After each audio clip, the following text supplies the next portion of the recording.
Welcome back to the channel, everyone. Today, we are working on a finger tattoo, which is our lesson number 2.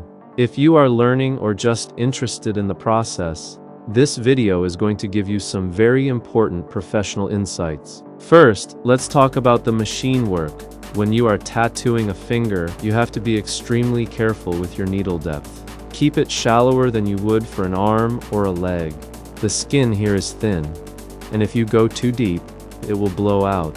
Also, you must work very slowly. Never rush the process. Steady, slow hand movements are the only way to get clean lines on such a small, sensitive area. Next is the alignment. This is where most people make mistakes. Notice how I am focusing on the center of each finger.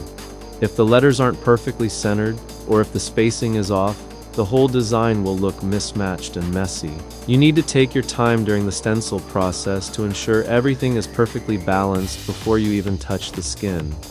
A great tattoo is all about that perfect professional finish. Now let's address the big concern, fading. Finger tattoos do tend to fade faster because our hands are always busy, touching things and washing. But if your technique is clean and your aftercare is right, you can make them last.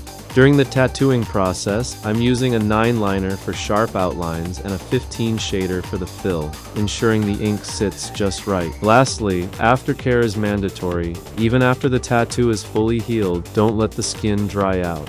Keep using tattoo lotion or Vaseline regularly to keep the skin hydrated. It prevents the ink from breaking down. Slow work, perfect alignment, and consistent moisture. That's the secret. Thanks for watching, and stay tuned for our next lesson.